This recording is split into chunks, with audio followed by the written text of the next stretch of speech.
Good afternoon and welcome to The Upside. I'm Jonathan Oliski with JMOR, and this is our virtual show brought to you by the Associated Jewish Federation of Baltimore and JMOR Magazine to keep Jewish Baltimore informed during this time of uncertainty. Now, if you have questions for our guests today, please be sure to type them in the chat or message us on JMOR's Facebook page. Now, it is my pleasure to introduce your co-hosts for The Upside today. Beth Goldsmith, Chair of the Associated Jewish Federation of Baltimore, and Dr. Scott Rifkin, publisher of JMOR. Beth and Scott, take it away. Thanks, Jonathan, and welcome everyone. Last year, we celebrated the 75th anniversary of the liberation of Auschwitz, a time when the world said, never again. Yet, unfortunately, we are now seeing a disturbing uptick in anti-Semitism throughout the globe. Neo-Nazis are gaining currency. Holocaust deniers are distorting the truth and rewriting history. We've come to a crossroads in our country, and we must work very hard to combat what is going on. Fortunately, organizations like the Anti-Defamation League, ADL, and the Associated Baltimore Jewish Council, BJC, are committed to this task through education, advocacy, and more. Scott, please introduce our guest. Thank you, Beth. We're excited today to welcome Doron Ezickson, and I hope I pronounced your last name right, Doron, and your first name right for that matter. I hope I did well with that. He's Vice President of the ADL's Mid-Atlantic and Midwest Division, and Howard Libit, Executive Director of the Associated Baltimore Jewish Council. Let me start with a couple comments. It seems that in the United States, we can talk internationally as well, but in the United States over the last 4 years or so, there's been an empowering of groups with anti-Semitic beliefs. And you saw it in the attack on the Capitol where folks were wearing Nazi paraphernalia. And you see it in the politician out on who's claiming that lasers from a Jewish billionaire are causing forest fires or something crazy like that. There seems to be an empowering and an unholy alliance between some of the right wing in this country and anti-Semitic groups. And I'd love to hear your thoughts, both of you gentlemen, on where we are in this country and where we are nationally on anti-Semitism and how it plays into the current politics. Doron, if you want to start, maybe. Thank you, Scott and Beth, and it's a pleasure to be here, and thank you for everybody who's tuning in. It's, I think, very important to understand what we are seeing today, in part in historical context. And we at the ADL start with an understanding of what is anti-Semitism. And at its core, anti-Semitism is a conspiracy theory. It is animated by conspiracy theories. And when we see historically periods of time where there is social discord or economic uncertainty or political upheaval, unfortunately, people are given in a variety of cultures and over the millennia or religious contexts, conspiracy theories emerge, and the most ancient and persistent of conspiracy theories is of those of Jewish power, Jewish control, and the like. And so we have seen an unleashing, if you will, an amplification of what we refer to as mostly the seven tropes about Jews. And we have seen that absolutely on the far right, and quite violently so, but not exclusively so. So it's important that we understand that in elements of the far left, we have seen also similar types of conspiracy theories espoused. We have seen it always in the context of the Israeli-Palestinian conflict, as well as in certain so-called religious leaders like Nation of Islam and Louis Farrakhan, who has a virulent form of anti-Semitism and misogyny and anti-white attitudes. By far the most violent and the most deadly, however, has been on the far right.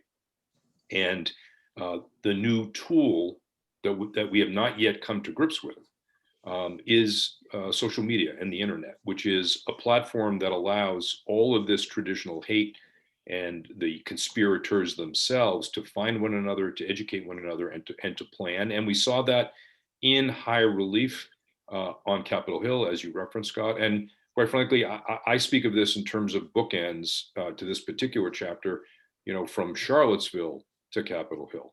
We saw the same in Charlottesville, also with deadly results. Howard, perhaps you'd like to add to that?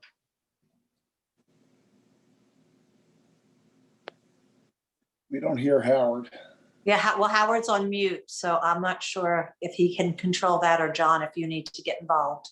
Sorry, I didn't mean to toss it to him if that wasn't the plan. No. We It definitely Sorry, I was is the plan. my apologies. I had a little coughing fit and I muted myself to not step over you with my coughing, and I couldn't unmute. But anyway,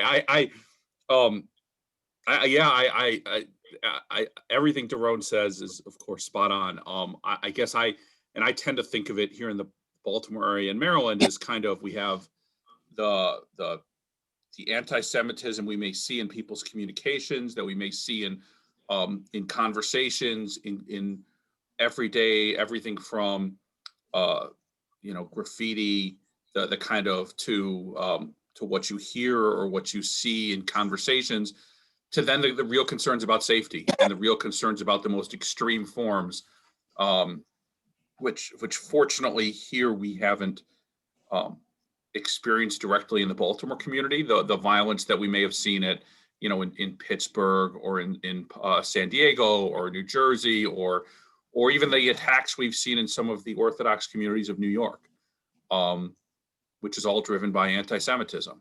And we've been lucky so far, but that doesn't mean we're not investing in the safety and security. It's really important, but also the education piece. And I know we'll get into that more, but really I guess, the Baltimore Jewish Council was founded in response to the rising anti-Semitism in the 1930s. And 6-7 years ago, before I started with you, with the BJC, as they thought about goals and priorities, at that time, it felt like anti-Semitism, while, certainly wasn't totally gone, anti-Semitism wasn't the driving concern it was today. And as the board then thought about staffing, thought about resources, anti-Semitism didn't have its own position or its own person just because it didn't feel like we were in that moment. Now, in the last 2-3 years, we really feel like we're in that moment, and we really need to devote more time and thought and resources.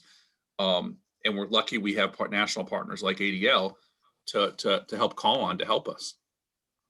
And if I might, Scott, just add one other thing also for context. And, we at ADL believe in data and in trends, and really following things, and be able to speak objectively about what we are, experiencing maybe on a more ad hoc basis. And, there's an underlying positive trend in some respects about Jewish life in America. We have polled routinely attitudes about Jews, and attitudes have improved. And in fact, in our most recent national poll, 69% of respondents, US adults, responded that they felt warmly towards Jews, that there was no animus, there was none, and only 7%, would acknowledge some hostility, which is, much improved over many years. That said, fully 40% of the respondents did believe multiple anti-Semitic statements to be true, and 11% believed 6 or more of these stereotypes, which are, again, rooted in those tropes I referenced: Jewish power, Jewish money, Jewish influence, dual loyalty or disloyalty, first loyalty to Jews, first loyalty to Israel as opposed to where they live. And so in order to understand the antidote, I think we have to understand the ill. And the ill has always been there. It's just and now we're in this spasm, if you will, as amplified by the internet, as I said. And I think Howard mentioned, and we are very focused and in partnership with BJC on education. I mean, you would think that the Holocaust would have stood still today as the symbol and the reason and the undeniable basis to confront anti-Semitism. And yet, in a poll that we just did in January, we found that 40% of American adults that are, in terms of their online activity, confront Holocaust denialism online. We're looking at the gaming space, where a lot of young people spend an inordinate amount of time. You can tell I have young adult kids. But fully 10% of gamers saw Holocaust denialism in the gaming context, in the online gaming context. So, that's another one of the strands, if you will, of anti-Semitism, but it's emblematic of the work that we have to do to push back, to eliminate the existence of anti-Semitism and Holocaust denialism in those spaces, and then to counter that with affirmative education. So I want to jump in. I want to jump in for a second, Doron. You just zipped through several of them, but when you began, you talked about the 7 tropes. And I think it would help our audience to know exactly what those actually are, those 7. So what are the most common tropes and memes being used against us? If you guys mute yourselves, you cannot unmute yourselves. That's Jonathan, under John's control. So John, we need to unmute. We need to unmute Doron again. So please don't mute yourselves when you're not speaking. That's the way our system works. Someone else controls the muting. So when it says unmute, you can, but there you go. Sorry, Doron, go ahead. All right, so Howard and I are even now. So the 7 tropes, that of Jewish power. So these are the international conspiracies, the notion that we control, there's a cabal. It's the protocols of the elders of Zion, right? That there's a secret society of power and international governmental control. It is of Jewish greed, that the motivation of Jewish action, the Jewish community action, is really rooted in money. It is still the deicide, that Jews are responsible for killing Christ, and that we are unholy, we are cursed by the devil, and that still, believe it or not, is pervasive, notwithstanding at least the Catholic Church's quite affirmative renunciation of that. It is the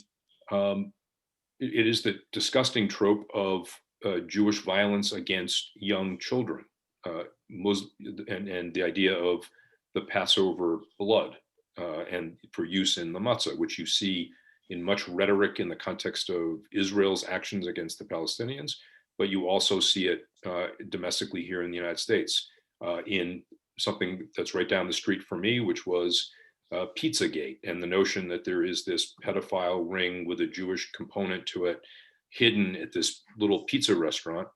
By the way, the individual who arrived there with a gun and shot into the air to try to free the children, you'll recall that about 18 months ago, was freed just today from prison. And the conspiracy that he touted, which was QAnon, and that is the core of the QAnon conspiracy, is of a secret cabal of child abusers with a Jewish element to it.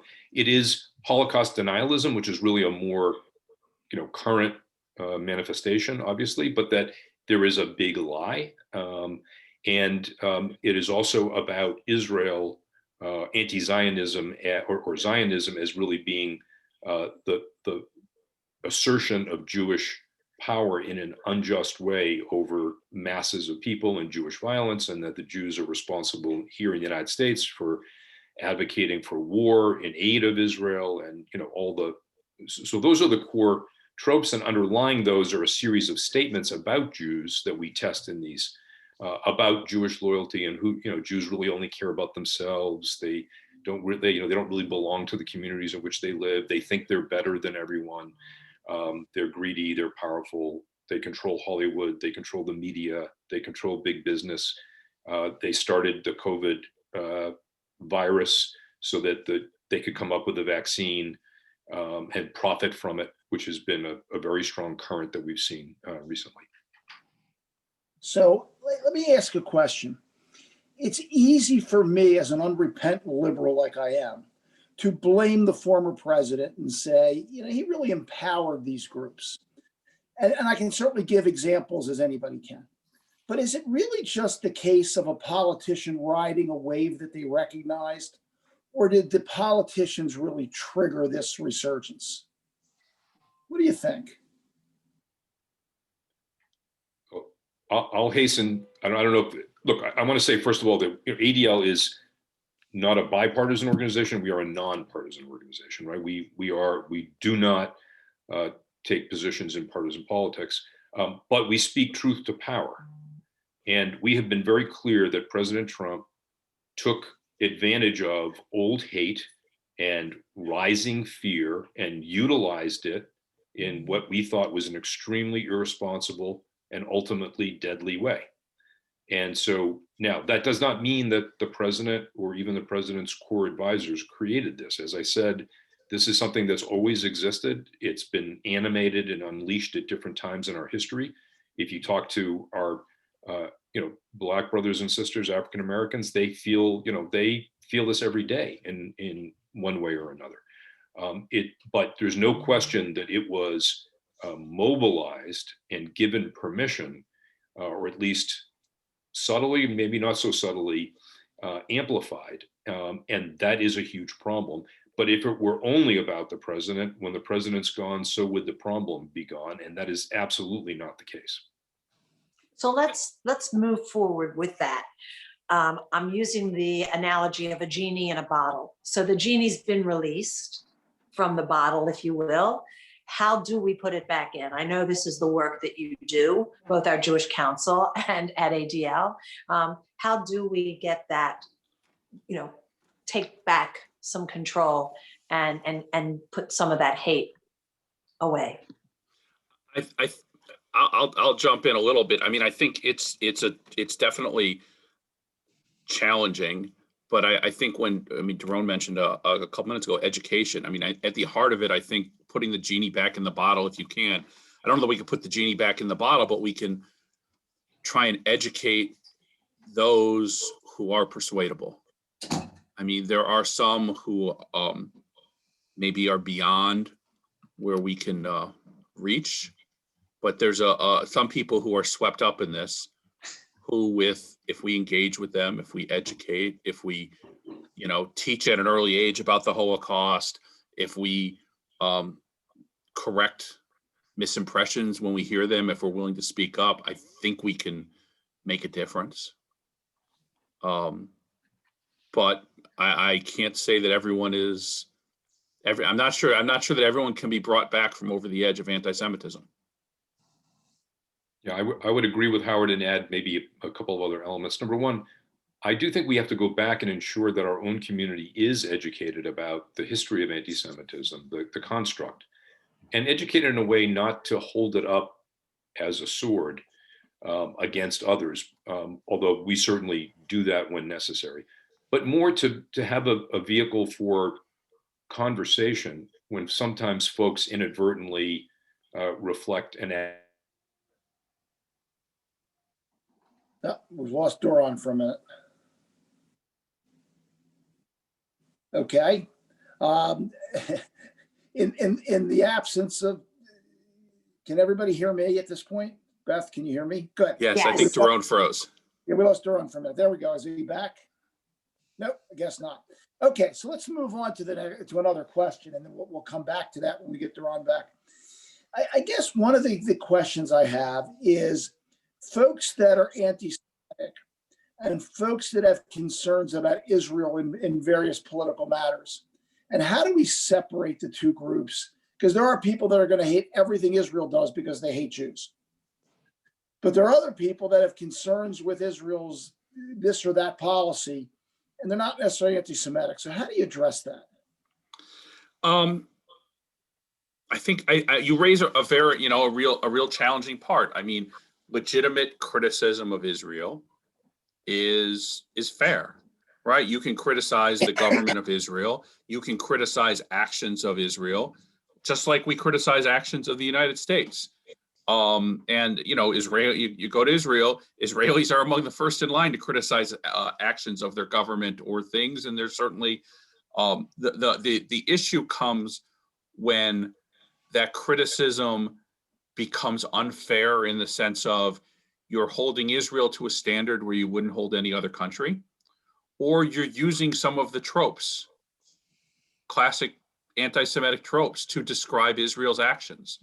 You hear occasionally people make the comparison to how Israel handles issues on the West Bank to concentration camps or to the Nazis, or that it's an apartheid regime, all of which is totally unfair and crosses the line into anti-Semitism. But if you hear people say, look, I don't agree with how Israel is handling issues on the West Bank, and your criticism is fair and is rooted in facts, that doesn't become anti-Semitism. And I think you need to be clear. You need to call it out when people cross the line, and engage in it. But you also need to not call people anti-Semitic just necessarily just because they are disagreeing with the policies of Israel.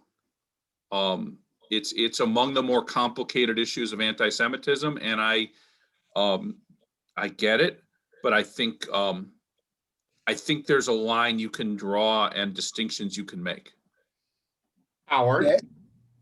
I have a question here from an audience member, which is wonderful. And just to remind everyone, type your questions into the Zoom chat. We simulcast on the Associated and Jay Moore's Facebook pages. So we have thousands of people watching today live and in the coming days. Great question here from Joyce, Howard. And she asks, what about the thesis of Dennis Prager's book that people hate us mostly because of our Jewish values, our conscience, our morality, our ethics? What's your perspective on that? So I'll admit I'm not as familiar with the thesis there, so I'm not necessarily particularly qualified to speak to it. I mean, clearly there are Jewish values and Jewish our successes or whatever else you want to describe it, that attracts anti-Semitism. So I mean, I think the Jewish community, for whatever people are looking for a scapegoat in many instances, and I think that the Jewish community unfortunately becomes the target historically and currently. Yeah, I mean, there's I certainly. see Doron, Scott, I see Doron is back. So can we, and he's able to, he's not frozen. So maybe we can get him involved back into the conversation. What was the question we left Doron with? And I apologize, I forgot. Well, he'll remember what he was talking about, but now we're talking about, in response to an audience question about Dennis Prager's theory or postulate, whatever. So Doron, you can chime in with any of it. I think, well, just to finish the prior thought, and I apologize, we had a power outage here, so it took me a minute to get back. And I'm not in Texas. But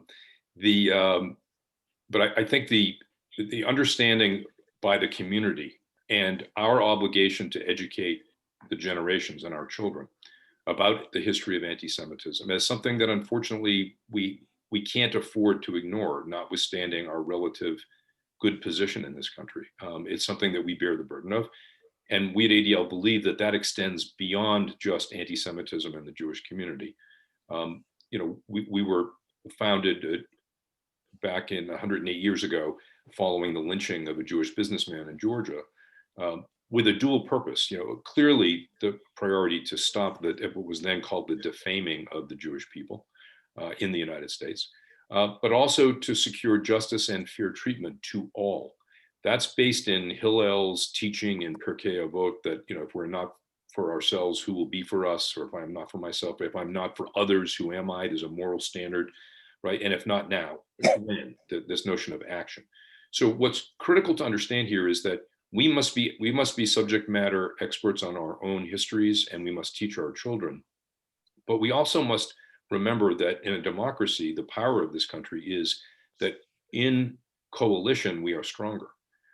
And we are uniquely in a position to understand, even if we didn't personally experience slavery or the Holocaust, to understand the power of hate.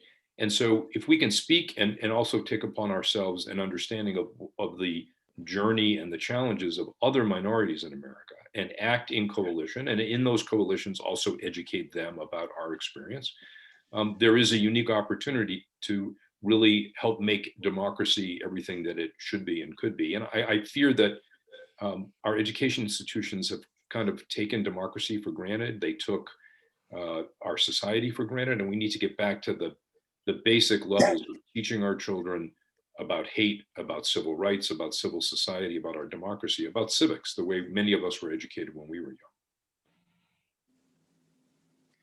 So where do we go from here? We clearly have an uptick in the amount of anti-Semitism. What's the big approach that we need to take at this point? Because if we keep doing what we're doing, we don't seem to be winning at this moment. We seem to be losing. Oh, I think they're locked up again, unfortunately. so let me speak to a little bit. You know, we spent and I know you all. There was an upside that focused on the Baltimore Community Anti-Semitism Task Force a few shows ago. You know, so we have seen ourselves as focusing on 4 essential areas as we try and combat anti-Semitism. Education, as Doron talked about, both education of our community and education of other communities. Advocacy, advocating for additional laws and other efforts to fight hate crimes, to fight anti-Semitism. We've talked about allyship, you know, as Doron was just talking about, standing with others when they encounter hate, building deeper relationships and deeper partnerships across different communities. You know, it's why when, for example, when the Muslim travel ban was put in, the Baltimore Jewish Council spoke up against it, and standing with others when incidents occur. You know, when the shooting happens at the synagogue in Pittsburgh, among the first people to call are leaders from other faith communities who want to check in with us and who show up the next day at a service we put on to stand with us. And kind of the fourth area is the tracking and reporting of incidents, so that, you know, we can't fight anti-Semitism and fight anti-Semitic incidents if we're not keeping track and aware of what's happening, so we know what to be looking out for, we know what to speak to, and that ranges from social media to graffiti, to the clerk in the grocery store making an anti-Semitic comment to a Jewish shopper, to the extreme violence that we've seen. And we're fortunate on that last element with the reporting and tracking, that on both the Associated's website and the BJC's website, we have created a means for people to report incidents that occur. It goes to the ADL because they already have an online system, and we're fortunate that we're sharing these reports across between the ADL and between our Baltimore community to say, do we need to respond? Do we need to report this to law enforcement? Does someone need a follow-up call to help understand how to deal with this anti-Semitic incident in their kid's school? Whatever it is, people need to be able to communicate it, need to have a way to get the expert resources, and that's what we're trying to provide.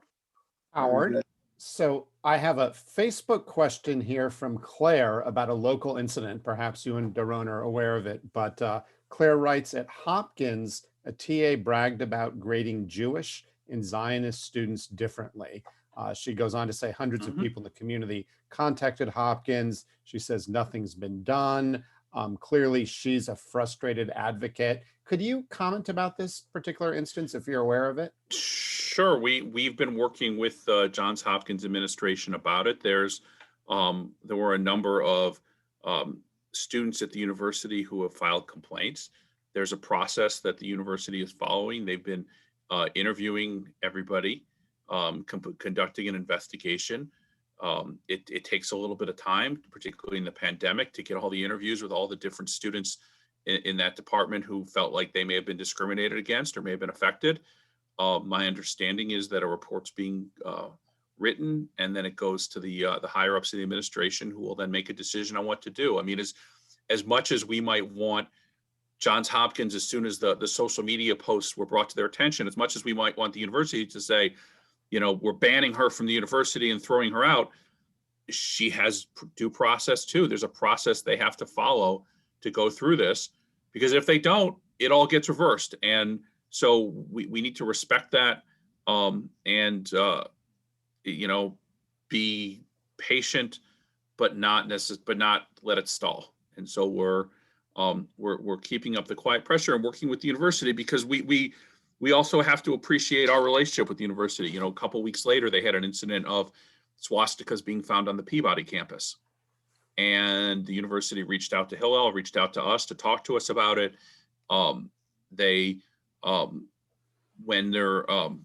made sure and talked to us about what their statements to the Hopkins community were going to say, and we offered some suggestions to make it more reassuring to the Hopkins students and to make it clear how seriously they were treating it, which they took. And so us being in dialogue and partnership with organizations like Johns Hopkins is really important for us to make a difference. Thank you. And I would jump in and sort of second that emotion, Howard. Thank you. That at least we are very happy to know that we have a process, that there is a process that's a very clear process from the Associated, working with our Baltimore, we like to proudly say it's our Baltimore Jewish Council, and that the process is working. And unfortunately, things, as you said, don't always happen as quickly as we might like, but we are very gratified to know that we have a process in place, and that process, the steps have been followed and things are proceeding. So I hope for all of our audience out there that they do understand that we do have a process in place and we are following it to the letter. And you will know when we know what the outcome is. Doron, so sorry we keep having issues. I think it's on my end. I apologize. With your connection.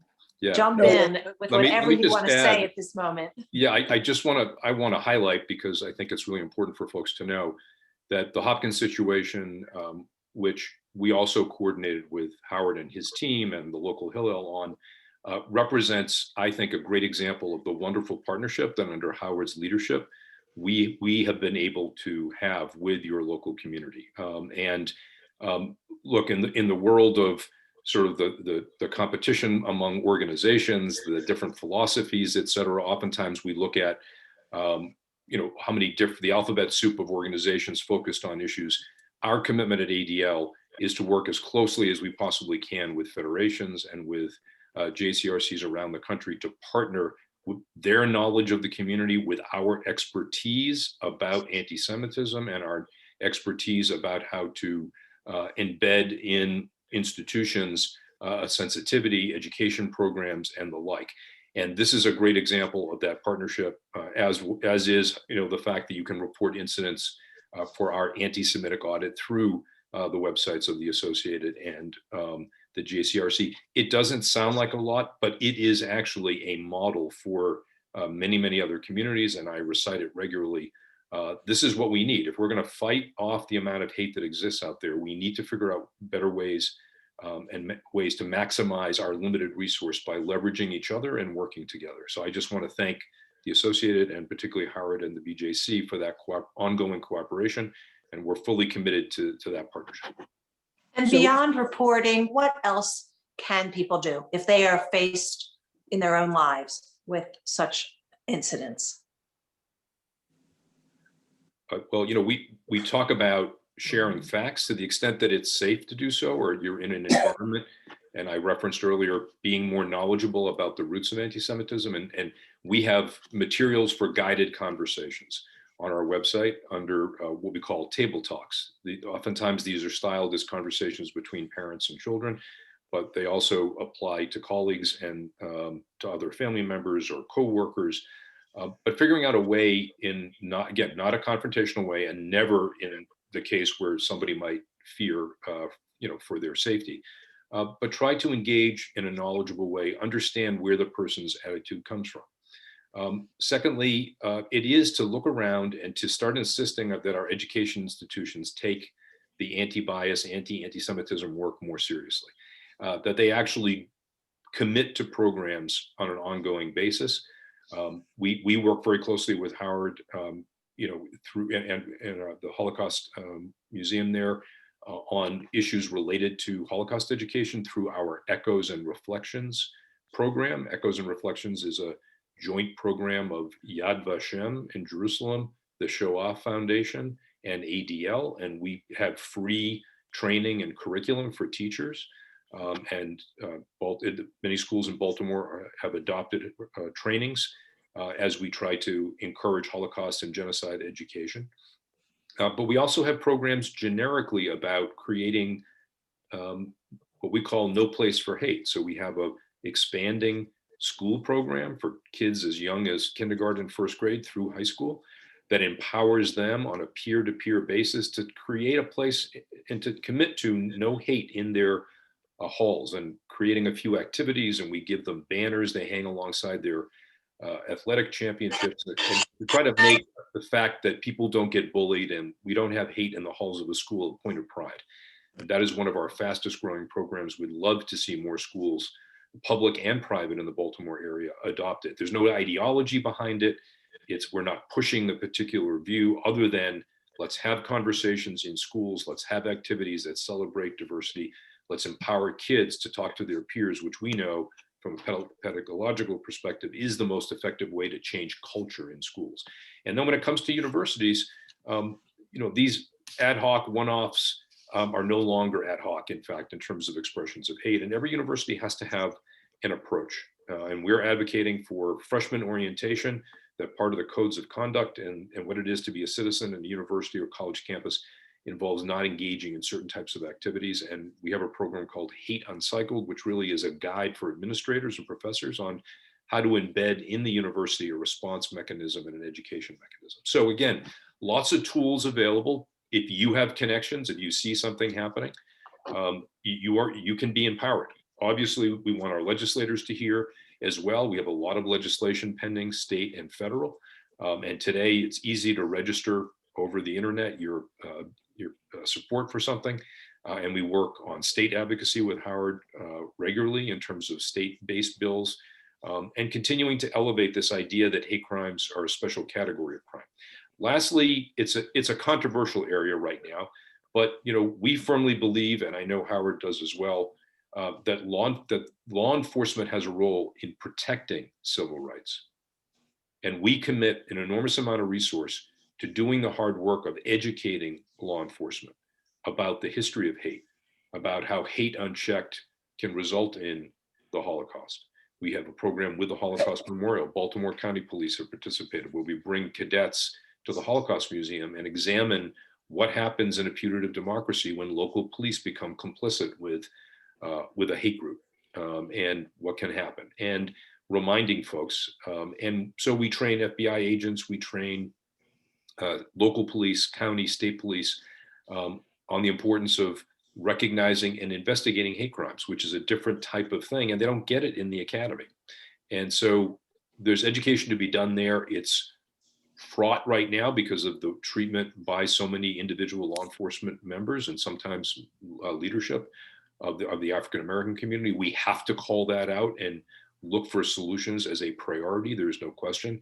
And even so, we have to recognize that if law enforcement isn't educated about their role, we can't count on them to do the right thing. So let me change the topic just a little bit. And it's about whether there's hope out there. And I look at the younger generation of folks, and they seem to be more accepting of people that aren't them. There seems to be more acceptance of racial diversity, of religious diversity.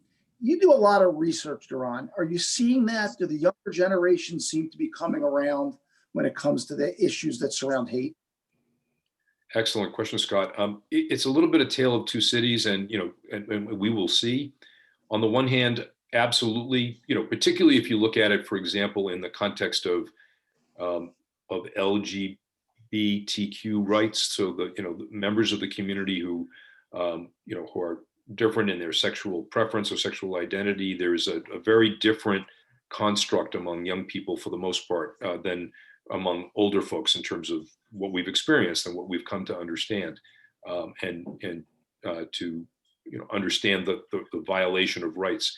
I think in the race space, there is much less patience among young people for the perpetuation of the violence and the discrimination that they perceive against people of color.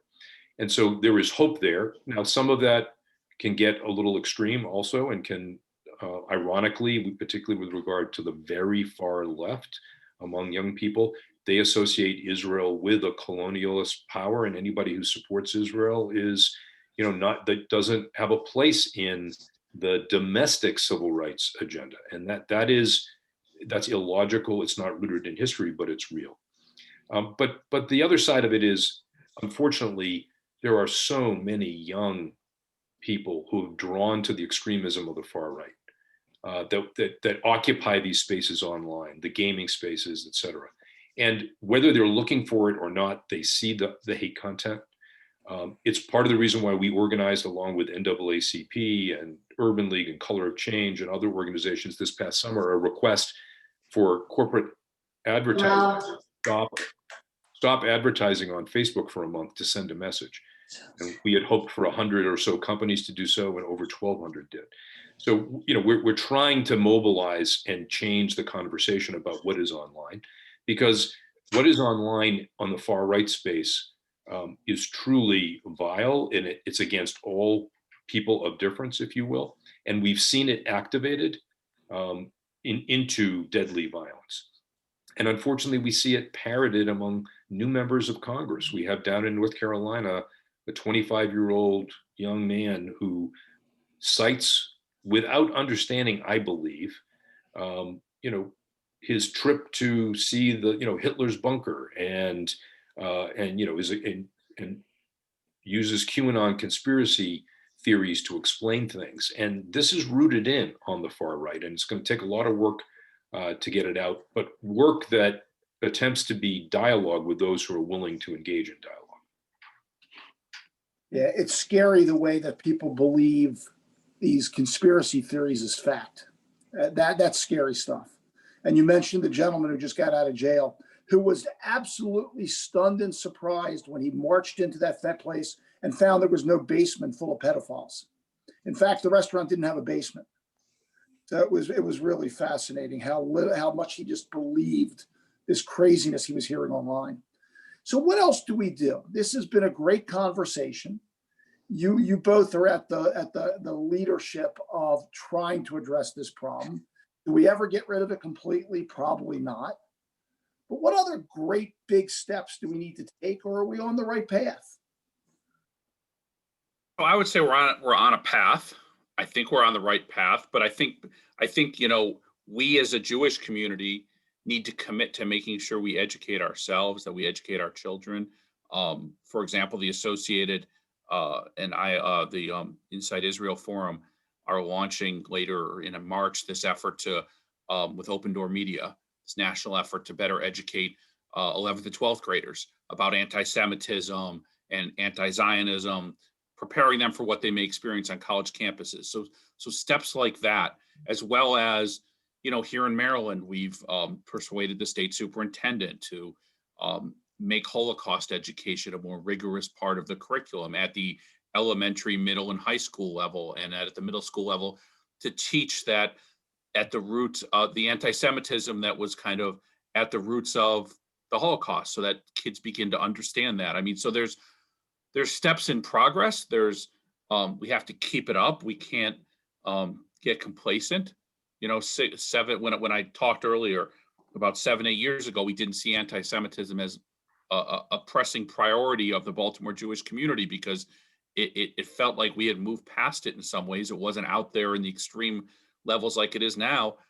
If we move to a place 2 years from now where we're again feeling safe and secure, that probably doesn't mean we need to let up. We need to remain just as focused in different ways. We need to, I think we've learned that lesson that when there's economic uncertainty, as Doron mentioned, when there's other issues nationally, that the forces that push anti-Semitism can be unleashed almost overnight. And we need to stay vigilant for that. Very good. And Doron, do you think, what else do we need to be doing? It's probably not dramatic in a sense that people will go away with, wow, I really learned something, but it really is doing what people are doing today. It's being open to new information. It's being aware and prioritizing an understanding of these hate dynamics, and wanting to dig a little deeper, right? Get a little deeper understanding, commit to it, choose one institution that you would like to see change. Choose one person that you would like to engage with and have a conversation with whom you disagree, but who you think sometimes inadvertently or without knowledge, spills over into a form of hate. If what appeals to you is understanding the hate that others face, become more educated about what African American citizens face in this country every day, or Asian Americans more recently, in the COVID crisis, or Latino, Hispanic Americans and the immigration crisis and the kind of isolation and fear that they live in every day. There are so many people living under a specter of hate or derision. Any person you reach out to help, any community that you indicate a willingness to understand their story will be appreciated. And if each of us does that little thing, we start to turn back the tide. Those pebbles create, all in the pond, create the wave that ultimately will turn this. And understand that we're not going to do it in a day. We're not going to do it in a year. This is generational. And this is something that we're going to have to see through, and hopefully we will identify the young leaders who are already within our organizations or in our communities to take it forward after that. We have to tend to our democracy. We have to tend to our humanity, and it's very difficult to do so right now. But small steps matter.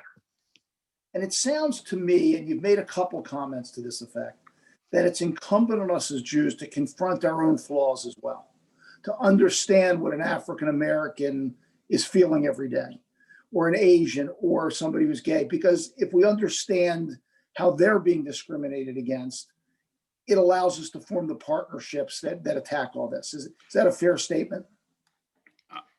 Very much so. I mean, one of the things actually that we've been working on, not just the BJC, but the associated as a system, is also just looking in-house, at how the white Jewish community deals with and treats Jews of color, and the feelings that Jews of color have with, when a Jew of color walks through a synagogue, and the look of suspicion they have, well, why is that person here? Because when there are, roughly anywhere 10% or more of Jews are Jews of color, and we as a community that is predominantly white need to start there in terms of how we treat Jews of color, and then from there be thinking about how we're working with other communities as well. But we need to confront our own internal biases. I appreciate you saying that, Howard. And I will say, even we at ADL, an organization that exists as an anti-bias organization, we have our own diversity, equity, and inclusion initiative. And we are re-looking at how we educate ourselves. We're re-looking at our priorities in this moment, because it's an evolving issue, and we can't take it for granted. And we think it strengthens our ability to serve and to create, again, the wonderful country that the great experiment we're still engaged in of our democracy is meant to provide us. We can't look away from the obligation to maintain, and looking inward is a big part of that. And then being activating. Remember the Hillel admonition: we take care of ourselves, we take care of others, and we act. That is guidance as relevant today as it was when it was spoken so long ago. Very good. We just got a chat message asking about the far right politicians and what ADL does to try to oppose them. And you mentioned them briefly a moment ago, but is there a concerted effort in that regard? We monitor at every level that we can where true extremists are seeking office or in office. Again, we cannot engage in campaign activity, but we can call things out when statements are made. We call them out. We will engage with people to educate them if that's appropriate or possible. But when not, we will call for action. So with the Congresswoman Marjorie Greene Taylor down in Georgia, she was an unapologetically, unabashedly conspiracy theories, anti-Semitism, and anti-immigrant, many other isms.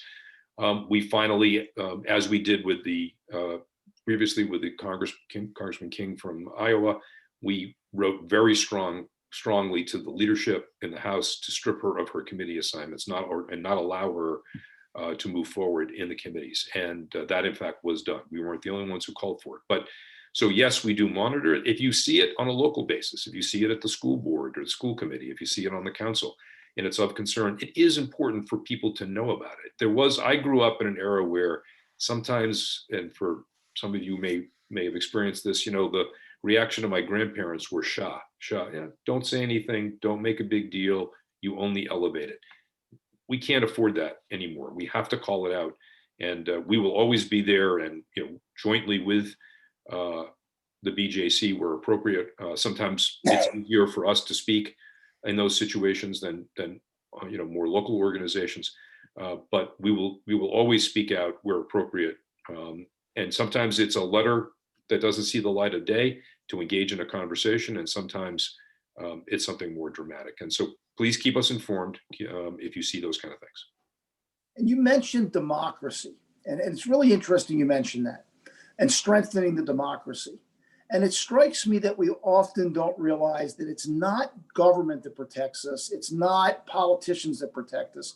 It's the democracy itself making our votes important as a voting bloc, and therefore you get paid attention to. When you comment, you made the comment about strengthening democracy as a way to deal with anti-Semitism. Do you mind elaborating on that a bit? Well, I think it's, number one, it's maintaining trust in government institutions. The institutions are intended to have fealty to our Constitution, and embedded in our Constitution is a Bill of Rights that's supposed to protect each of us, regardless of our religious beliefs or no beliefs, the color of our skin, our gender, our gender preference. And so, again, people assumed that each institution in the democracy kind of exists and is strong. But I think the last several months, have demonstrated that, that even our democracy can be disrupted, that there are ways in which our elections can be interfered with, where the rhetoric and the masses can attempt, literally in the Capitol insurrection, an attempt to stop the accounting of the electoral votes. I don't think any of us would have believed that was possible, although I will say that ADL was on record and had publicly and had communicated to law enforcement our concerns about that exact thing happening days before it actually did. So part of this is listening. But when I talk about our democracy, it's really about people being active, people engaging, people ensuring that the votes turn out, ensuring that people are called to account that move outside of that. If we take the system for granted, if we give over to others the power to choose who our leaders are within our democratic system, we do so at significant risk today. And so it's about engagement. It's about really understanding and putting pressure on the politicians who make decisions and holding them to account. Not an easy thing, but something that we've moved as a society generally away from, maybe out of cynicism, maybe out of taking it for granted. So there's an activism opportunity here that I'm referencing. I'm going to jump in. This has been amazing. I feel like it needs to be a series, as many of our shows are. But we do have time constraints, and so we're going to have to wrap up this session. Thank you so much, Howard and Doron, for being here and getting this conversation more in the forefront of our thoughts. I want to remind some viewers, we actually had Noam Weissman on last time talking about the Open Door Media program. Howard talked with Lisa from Towson Hillel, and we've also talked about anti-Semitism before. So I recommend to everybody who's watching, you probably know if you haven't seen us live and in all the past shows, that you can find all of our shows by going either on the JMOR page, the Associated's Facebook page, or on YouTube. So you can view our past shows, and please spread the word. So again, thank you so much to Doron and Howard. And I want to remind our community about some upcoming dates and some ways they can be involved. On March 1st and 15th, the BJC is hosting virtual meetings with your Maryland delegates and state senators, and you'll have a chance to advocate in support of things like hate crime bills that have been introduced in Maryland. Also on March 8th, join the BJC for an anti-Semitism program with David Hirsch. Go to BALTJC, BALTJC, I believe is the correct site, .org to learn more. And join us on the Upside next Tuesday at noon. We're going to be speaking with Emily Stern of J-Day Camps, Mary Rockland of Camp Airy, and Lisa Handelman of Capital Camps, because believe it or not, the time is here for us to talk about what camp will look like this summer. And in the meantime, please continue to visit associated.org and JMOR Living. There's always more information and stories and resources. You can sign up for our weekly newsletter. And again, thank you to our guests. Thank you to our viewers. And please, until we see you again, stay well. Thank you, everybody.